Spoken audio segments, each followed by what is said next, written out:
Bonjour à tous et bienvenue pour cette nouvelle vidéo, j'espère que vous allez bien. C'est une vidéo PLIB aujourd'hui. L'édition donc PLIB 2020 a commencé et comme je vous l'ai dit, j'ai renouvelé pour cette nouvelle année en tant que jury. Donc le PLIB, je rappelle, est un prix littéraire de l'imaginaire booktuber, donc qui rassemble en fait un jury constitué de booktubeurs, de blogueurs, d'instagrammeurs. Et on va tâcher au long de toute l'année, à travers plusieurs étapes, d'élire le meilleur livre francophone imaginaire sorti en 2019. Donc là, on a déjà eu une sélection de 124, enfin chaque jury en s'inscrivant a donné ses 3 livres préférés, ce qui a permis d'établir une liste de 124 livres sortis en 2019. Et là, on doit faire un vote parmi ces 124 de 20 livres, qui va donc permettre de constituer une liste de 20 livres, qui fera donc pour la deuxième étape. Et après cette deuxième étape, il faudra qu'on en choisisse les 5 parmi les 20, et après parmi les 5, il faudra élire le grand gagnant. Mais on n'en est pas là, là on est donc aux 124 livres, auxquels il faut départager et arriver à sélectionner nos 20 préférés. Alors évidemment c'est compliqué, on ne peut pas lire tous les livres, on peut que se baser sur les résumés, sur ce qui nous fait envie, sur les auteurs, sur ce qu'on a pu entendre, et ce qu'on a pu lire aussi également si on a eu le temps d'en lire quelques-uns de la sélection. Donc pour faire cette sélection de 20 livres, donc effectivement là je vais vous présenter moi mon vote des 20 que je vais faire. Évidemment j'aurais sans doute, il y en a 4-5 que j'aurais aimé aussi également mettre, mais il a fallu faire un choix pour en arriver à 20. Voilà, ce qui fait quand même un sixième de la sélection, ce qui n'est vraiment pas grand-chose. En espérant que parmi ces titres que je vais voter, il y en a qui effectivement qui se retrouveront dans les 20 finalistes, parce que j'aurais vraiment très envie de lire ces livres et j'espère vraiment qu'ils vont aller beaucoup plus loin. Je vous invite néanmoins, je mettrai en barre d'infos le lien pour aller sur le site du PLIB pour que vous découvriez les 124 titres présélectionnés. Et moi, je vais de suite vous présenter, après le générique, mes 20 titres que j'ai choisis. Je vais vous les présenter dans l'ordre alphabétique, donc sans ordre de préférence, juste en suivant le déroulé du listing.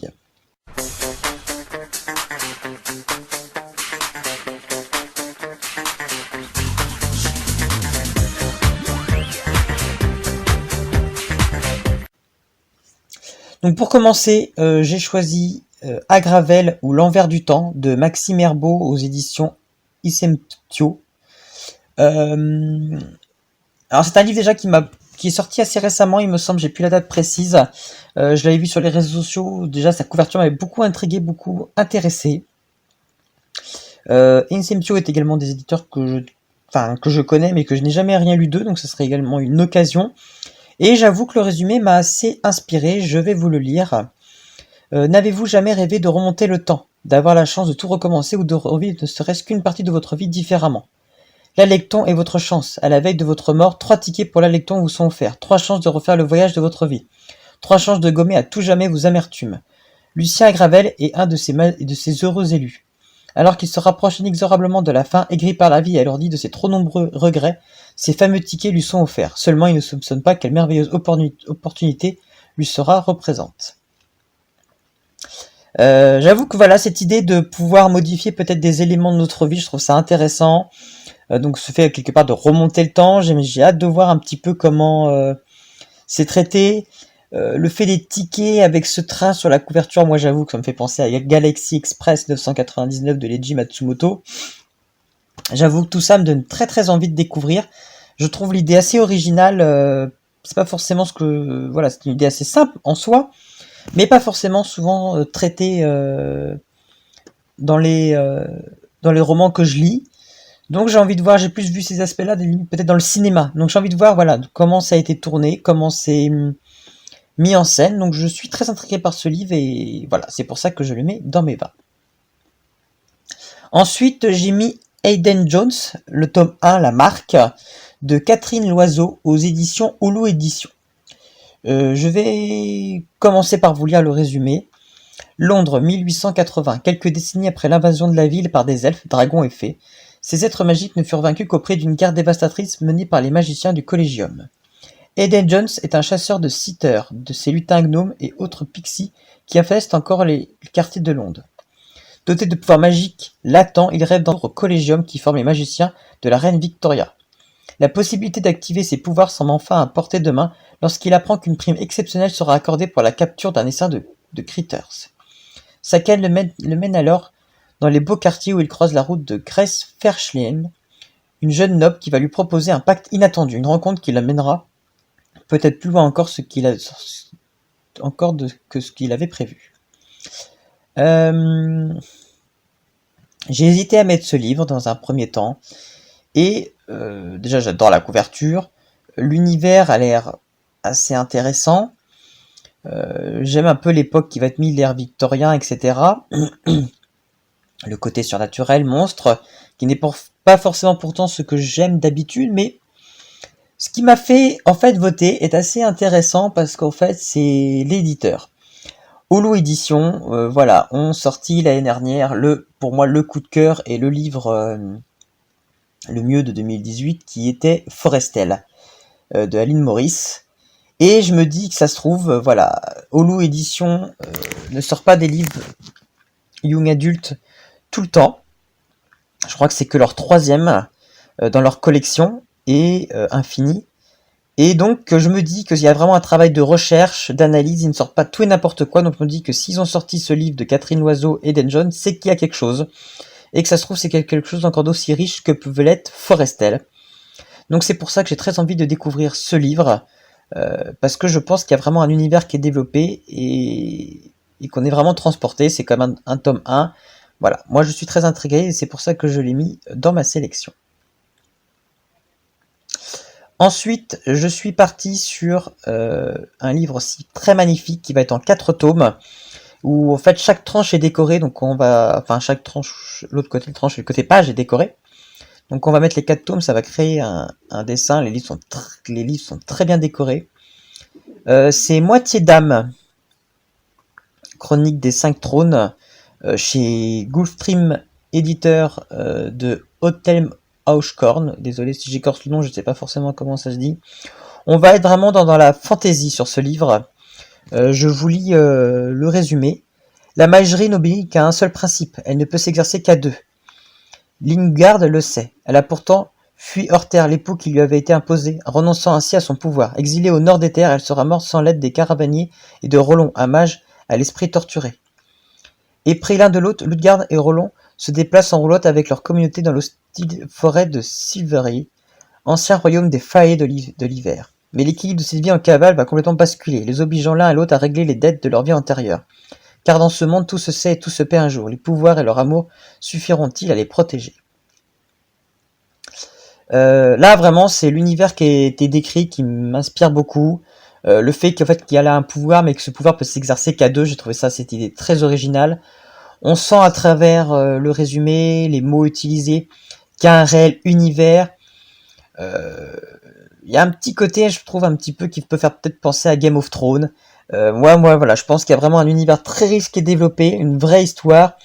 Voilà, le fait que ces personnages ont un passif et qu'à mon avis, au fur et à mesure, on va le découvrir, m'inspire. On aura forcément des sortes de flashbacks, des retours sur le passé. Voilà, tout ça fait que j'ai très envie de découvrir ce livre et cet univers développé.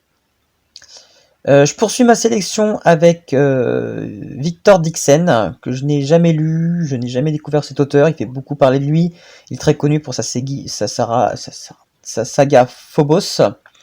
Et là, je vote pour Cogito, paru chez Robert Laffont dans leur collection R. Je vais vous lire le résumé. Un don du ciel, Roxane, 18 ans, a plongé dans la délinquance quand ses parents ont perdu leur emploi, remplacés par ces robots. Sa dernière chance de décrocher le brevet d'accès aux corporations, un stage de programmation neuronale, une nouvelle technologie promettant de transformer n'importe qui en génie ou un pacte avec le diable.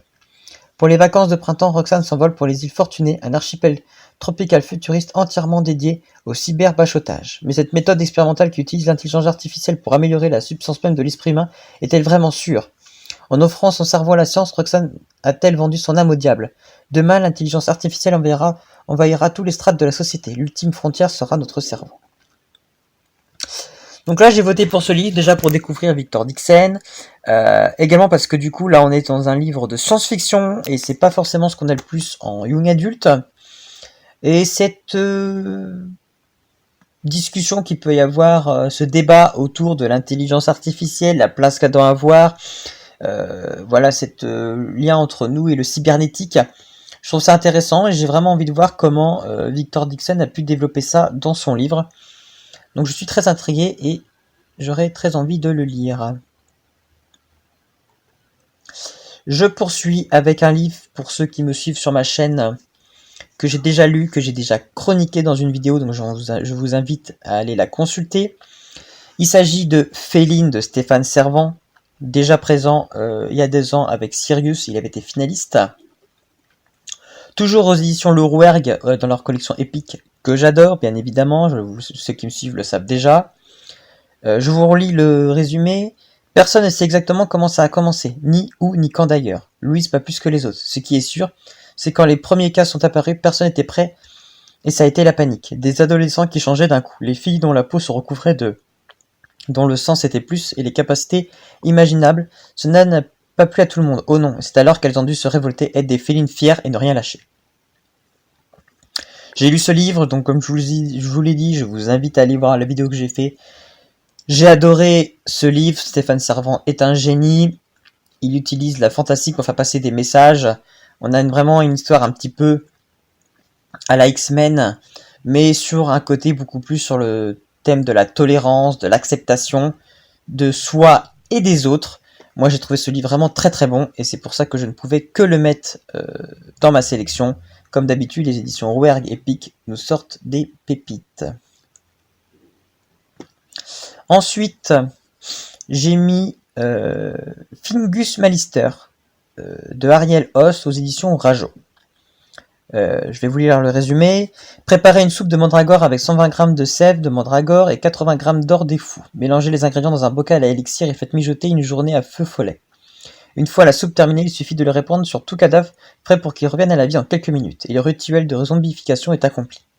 Apprenti seigneur maléfique, Fingus Malister sait comment il va éblouir les jurés de sa future académie de magie, mais il a besoin de l'aide d'une sorcière plus têtue que lui.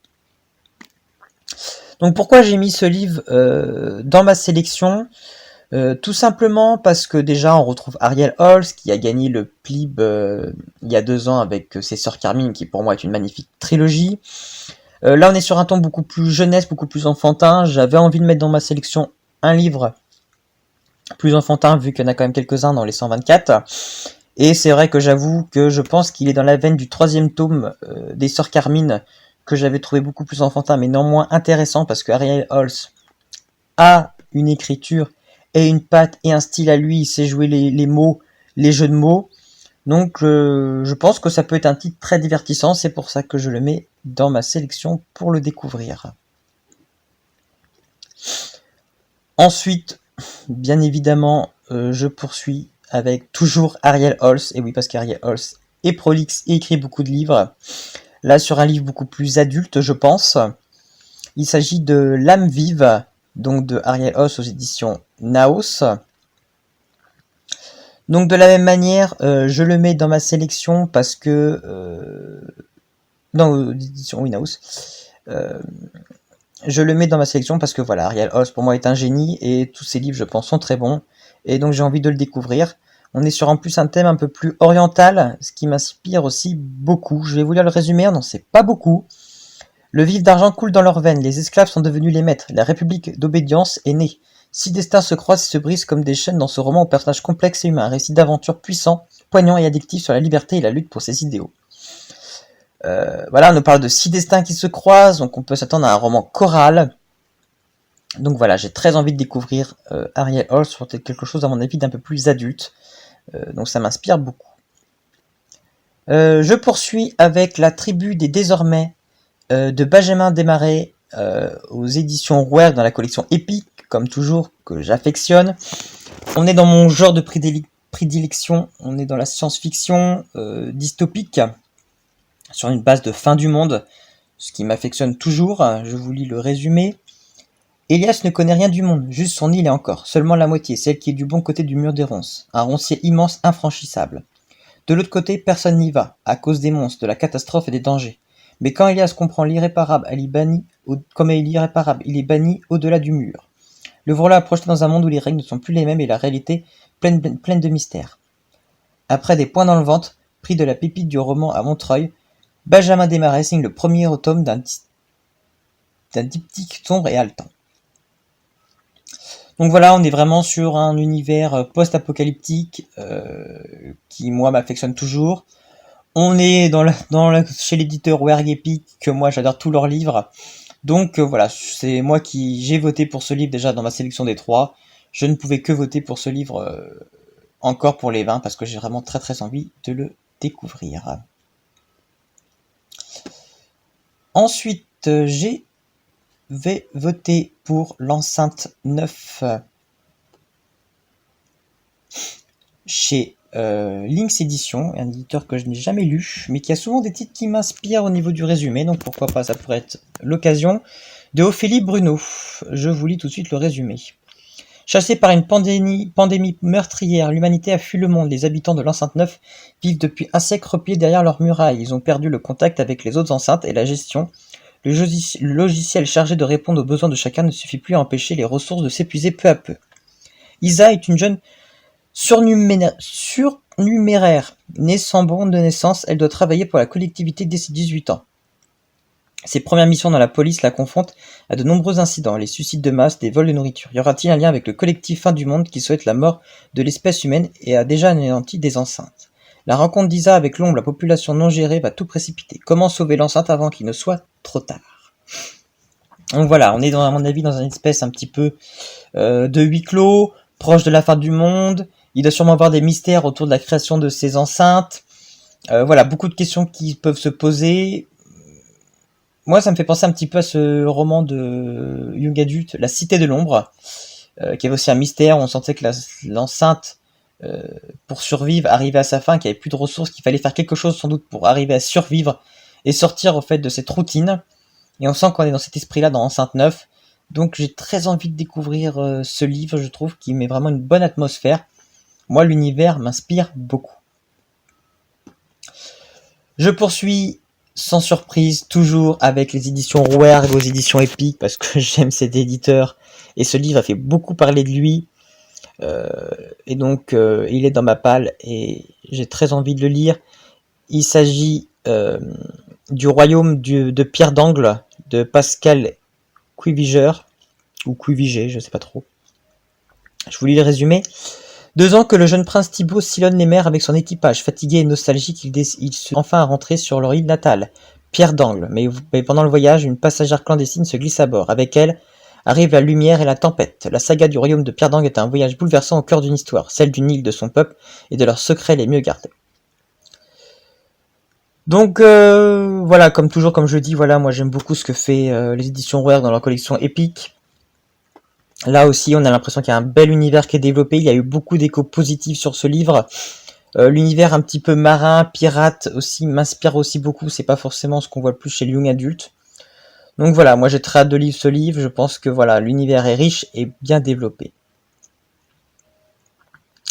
Je poursuis avec Le Serment de l'orage de Gabriel Gatz, qui était le premier livre sorti dans leur collection en fait young adulte qu'a lancé les éditions Bragelonne, donc dans leur collection Big Bang.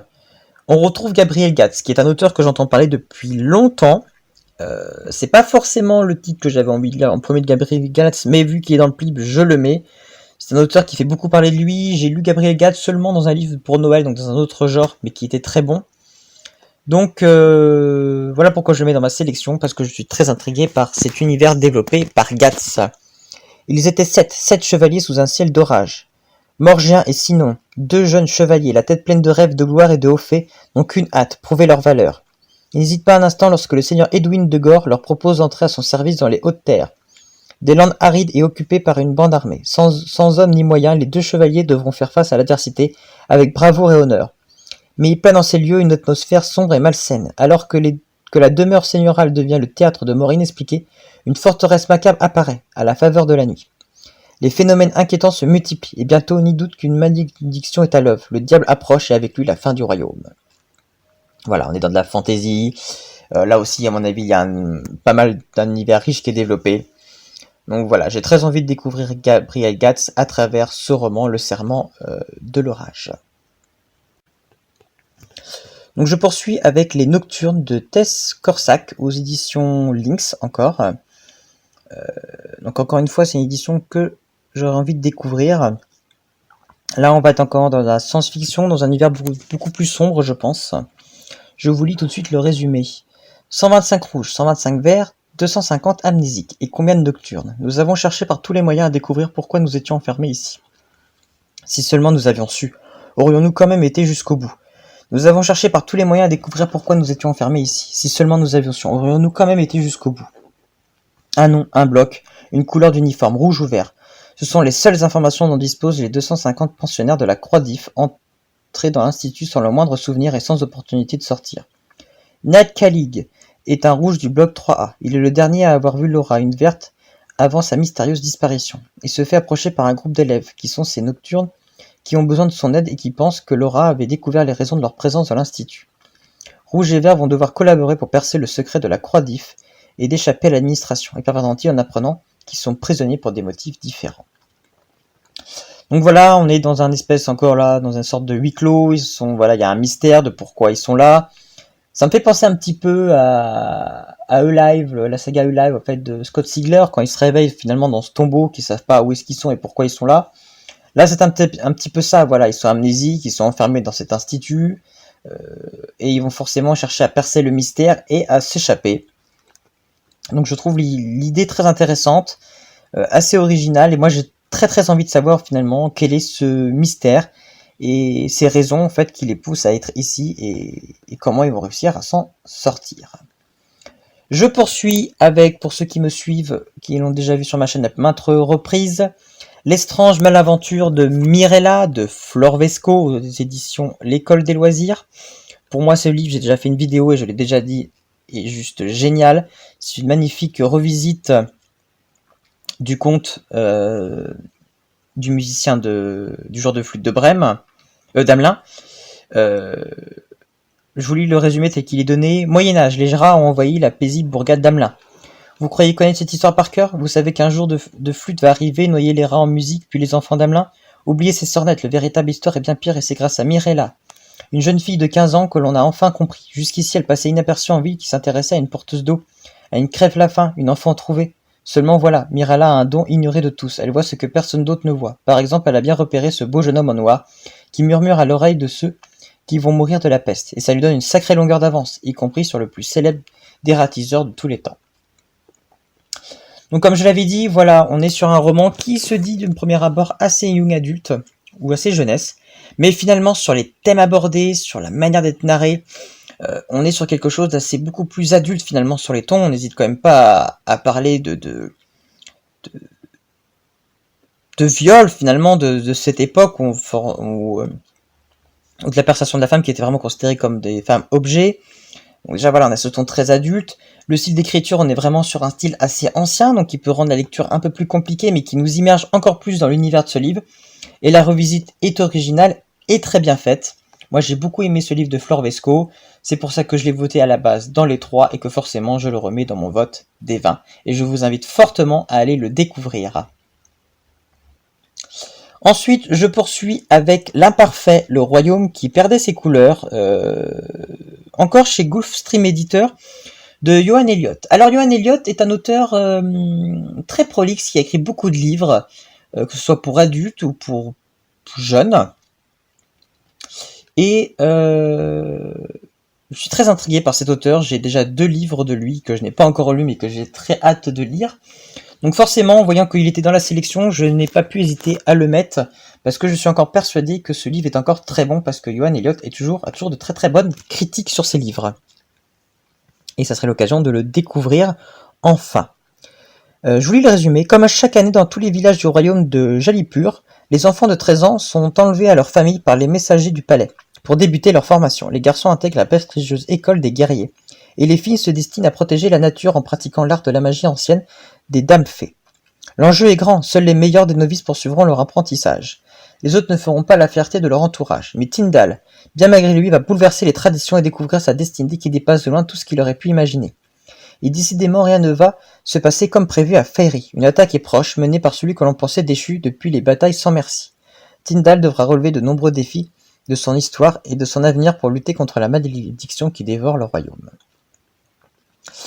Donc on sent que voilà, il y a une vraie univers, voilà, Johan Elliott a vraiment développé un vrai univers, il doit avoir une richesse, il y a une vraie histoire en tout cas qui est développée. Moi j'ai envie de découvrir ce que là il a développé dans son histoire, Johan Elliott. Voilà, il s'est toujours développé des univers, on avait pu le voir dans la saga du siècle déjà, ou dans sa revisite aussi de Frankenstein. Voilà, il a toujours de très bonnes idées, donc je suis très intrigué par son imparfait. Je poursuis avec un livre qui fait parler de lui parce qu'il a été nommé au prix des Imaginales collégiens, si je ne dis pas de bêtises. Il s'agit de Loup après tout. Donc là aussi, on va être dans un livre plutôt post-apocalypte diptyque, donc vraiment mon genre de prédilection. C'est donc aux éditions Syros Jeunesse et c'est de Jérôme Leroy. Je vous lis le résumé. Une odyssée pré- et post-apocalyptique d'un réalisme extrême, fascinant, remuant, vibrant. Lorsque la civilisation s'est effondrée, le monde allait mal depuis longtemps. Bouleversements climatiques, émeutes, épidémies, inquiétants et dictatures. C'était un monde au bout de course où nous faisions semblant de vivre normalement. Le grand effondrement était inévitable, mais nul n'aurait pu jamais imaginer ce qui allait suivre. 15 ans plus tard, Lou et Guillaume font partie des survivants. Elle est adolescente, lui a une trentaine d'années. Il l'a recueillie quand elle était toute petite, réfugiée dans une ancienne villa perchée sur le mont des Flandres. Ils savent que le danger peut surgir à tout instant. Donc voilà, on est vraiment sur un monde après, on est vraiment sur la fin du monde, sur l'après-fin du monde. On ne sait pas vraiment quel concept va mettre en place Jérôme Leroy dans son livre sur la fin du monde, comment lui il l'aperçoit. Donc j'ai très envie de découvrir son livre. Il est quand même déjà nommé dans le prix des Imaginales, donc c'est qu'il y a un réel intérêt. Donc je pense qu'il y a vraiment matière à découvrir ce roman. Je poursuis avec un autre livre que j'avais mis dans mes 3 et que moi j'ai adoré, que j'ai lu et que j'ai trouvé génial. Vous pouvez retrouver la vidéo sur ma chaîne, je mettrai le lien en bas. Il s'agit de Mila Hunt de Ellie Anderson aux éditions Albin Michel. On avait déjà découvert Ellie Anderson avec sa saga Oscar Peele et il revient donc avec Mila Hunt qui est un one-shot avec un potentiel possibilité de faire une suite. Je vous lis le résumé. Mila, 17 ans, vit dans le confort du centre, loin de la misère et des dangers de la périphérie. Pourtant, elle porte un lourd secret. Elle possède un pouvoir qui lui permet d'imposer sa volonté à ceux qui l'entourent. Ce terrible don lui vaut d'être enlevée par les services secrets du centre qui veulent exploiter ses capacités hors du commun. Le prix qu'ils exigent en échange de sa libération est colossal. Elle doit infiltrer la périphérie et en éliminer les chefs. Mila, contrainte, accepte, mais rapidement les doutes l'assaillent. Loin du sinistre ghetto qu'on lui a décrit, la périphérie dissimule un monde fantastique et surprenant où les adolescents ont pris le pouvoir. Qui sont ces chefs qui lui font si peur au gouvernement du centre? Pourquoi lui a-t-on menti? Mila se lance dans une quête éperdue où elle va découvrir que sa réalité en renferme bien d'autres. Moi j'ai trouvé très bien ce livre. C'est un reflet de notre société actuelle avec quelque part la crise des banlieues, le tout dans un univers très fantastique, aussi la place des jeunes dans notre société qui ont indirectement un pouvoir sur l'avenir, la notion aussi de pouvoir, si on a un pouvoir important aussi, comment l'exploiter, et puis comme je l'avais expliqué, il y a un retournement de situation en plein milieu de ce livre qu'on ne s'attend pas et qui bouleverse toutes les idées qu'on a dans ce livre. Donc moi j'ai trouvé ça génial, j'adore ce livre Mila Hunt de Ellie Anderson. Donc j'invite vraiment tout le monde à le découvrir parce que vraiment c'est du très grand, il a un petit côté un petit peu à la Divergente. Voilà, c'est du roman français à l'anglaise. C'est vraiment très très bien fait et très bien construit avec une vraie histoire, des vrais messages et vraiment construit. Ellie Anderson est vraiment très doué pour ça. Je poursuis avec un livre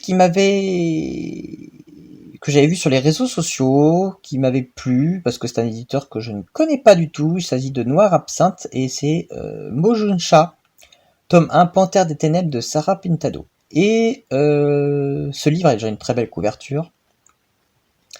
Et c'est l'univers en fait qui m'a attiré dans ce livre, parce que c'est vraiment un univers complètement différent de ce qu'on peut voir dans le young adulte. On est vraiment de la fantasy, un petit peu Asie peut-être plus, indienne, je pense plutôt indienne, c'est ça, indienne. Plus de 800 ans après la chute des rois panthères, les Kunji constituent la caste la plus méprisée du royaume Munjin. Leurs tentatives pour renverser la dynastie des Mujuncha se sont toutes soldées par des échecs. Jasparo, descendant des rois panthères, passe un pacte terrible avec Panthère des Ténèbres, l'un des avatars du grand dieu, afin de rendre aux Kunji leur prestige d'antan. Est-il cependant prêt à tous les sacrifices que lui demande Panthère des Ténèbres en échange de son soutien?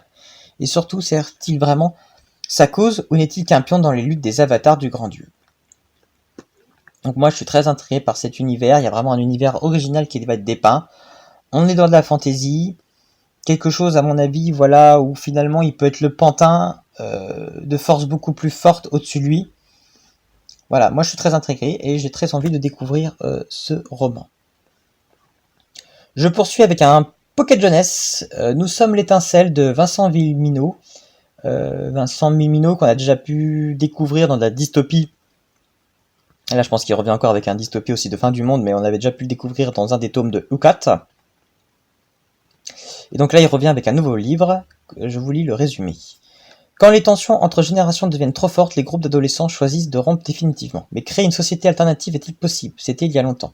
Avant qu'on interdise la forêt, avant les braconniers, les cannibales, les commandos. En 2025, Antigone et Xavier, puis Paul, Jay, la houle avaient 20 ans. Ils sont partis dans la forêt, ils ont cru à ce rêve, à cette révolution, comme des milliers d'autres. Et maintenant, 36 ans plus tard, parmi les âmes, il en reste seulement quelques-uns, des survivants, presque des enfants. Donc voilà, on sait pas trop dans quel univers on part. Sûrement un truc un petit peu quand même de survie. On sait pas quel est le monde que va créer Vincent Villeminot dans ce livre. Moi, je suis très très intrigué et j'aime ces histoires un petit peu post-apocalypse, voilà, de monde sur sa fin ou complètement changeant. Donc, c'est pour ça que je le mets dans ma sélection. Je poursuis, j'arrive à la fin avec Un jour une étoile de Jean-Luc Marcastel, toujours aux éditions Gouffre Stream Éditeur. Finalement, j'en ai mis beaucoup. On est sur de la science-fiction, je vous lis le résumé. Saru et son clan vivent à Martre, une cité en ruine, en proie aux guerres intestines. Le jour où son frère, ayant atteint ses 6570 matins, est emmené par les maraudeurs, des monstres de fer qui surgissent de nulle part. Saru est désemparé. Au même moment, une capsule tombe du ciel avec en son sein 2 créatures vêtues d'armures étincelantes. L'une d'elles, à la voix d'ange et à la silhouette troublante, bouleverse Saru. Ce dernier apprend petit à petit à connaître celle qui appelle sa fée de métal et comprend qu'il a vécu jusqu'à présent dans un gigantesque leurre.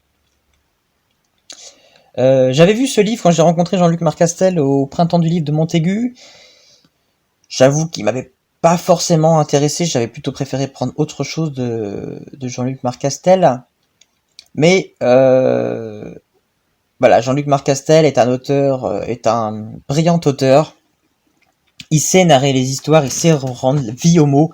Quand on l'écoute raconter ses romans, c'est vraiment, on imagine le gars au coin du feu et qui te raconte une histoire le soir, voilà. Il fait vivre les choses, tu vois les choses apparaître devant tes yeux. Donc voilà, je suis quand même très intrigué par Un jour une étoile. Visiblement, on nous parle quand même qu'il y aurait un leurre, donc ce résumé au début, assez simple, peut nous expliquer que finalement ce n'est pas ce qui peut paraître. Donc je suis persuadé qu'il y a quand même quelque chose d'assez magique et d'assez profond dans ce livre, parce que Jean-Luc Marcastel est comme ça, il sait raconter les histoires, les rendre vivantes, les rendre intéressantes et les rendre brillantes. Donc, je ne pouvais pas ne pas mettre Jean-Luc Marcastel parmi mes 20, c'était obligatoire. Et je finis donc ma sélection avec pour dernier titre, encore chez Lynx Éditions, Zoomancie de Adrien Thomas. Alors, pour la petite histoire, Adrien Thomas a 2 livres dans cette catégorie, la Zoomancie et Sortilège et Engrenage et Sortilège. Engrenage et Sortilège m'a l'air un peu plus enfantin, néanmoins il a reçu pas mal de prix. On parle beaucoup finalement d'Adrien Thomas, donc j'avais vraiment envie de le mettre dans ma sélection et entre les deux j'étais plus attiré par Zoomancie, donc voilà pourquoi je l'ai mis. Je vous lis le résumé. Fin du XXIe siècle, le monde est dévasté. 3 jeunes Faustine, dont l'âme chante avec celle d'une baleine, Camille, liée à un okapi, et Spider, hacker arachnophile, traqué par une organisation mortelle. 3 coups pour donner de l'espoir à l'humanité. à moins que les forces lancées sur la piste de Spider les en empêchent. Et si les animaux étaient le seul espoir de l'humanité? Une baleine s'est engouffrée dans les eaux, profitant de la dernière crue. Mais le niveau a baissé entre-temps et le chemin du retour a disparu. Elle est piégée à Paris. Son gros œil d'encre noire se fixe soudain sur moi. Je vacille, brusquement happé. La baleine m'a harponné, a pris ma conscience en otage. Je ne peux plus bouger. Elle se remet à chanter, son regard dans le mien. Dans un monde dévasté par les guerres et les catastrophes, les hommes sont coupés les uns des autres par une colère incessante. À Kuala Lumpur, Spider et un cœur échappent à de mystérieux ennemis, happés par des araignées. Seuls survivants de la réserve de Mwanga, Kamili et Unchungi, l'un d'un dernier okapi découvre que leur ultime chance de l'espèce se trouve au cœur de l'Europe en ruine. Apparu, Faucine trouve l'apaisement auprès des animaux du sanctuaire de Monte-Vermeil. Quand une baleine échoue dans les eaux, elle comprend que leurs âmes sont liées et que leur chant guérit les hommes de leur rage. Mais pour combien de temps? Car les forces lancées sur la piste de Spider s'intéressent de très près à la jeune fille et aux cétacés. Les responsables du carnage de Mongwa n'étaient peut-être pas de simples braconniers. Voilà, on va suivre visiblement 3 personnages qui forcément à un moment donné vont se rencontrer et finalement on va découvrir que tous leurs événements sont liés. Visiblement, il doit y avoir une organisation derrière qui manipule tout. Voilà, beaucoup de choses mises en place, développées. Un roman à mon avis un petit peu choral avec un riche univers sur encore un petit peu un monde qui va vers sa fin.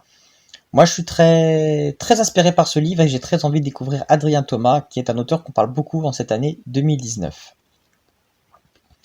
Donc voilà, je vous ai présenté les 20 livres pour lesquels je vais voter pour ces 20 pour le PLIB 2020. En espérant qu'il y en a pas mal qui seront présents effectivement au final. On aura les résultats, enfin la fin des votes est pour le 15, donc j'imagine que dans les jours qui suivent, un live sera fait pour nous présenter les 20 finalistes. Et donc on se retrouvera sûrement pour d'autres vidéos dans le cadre du PLIB.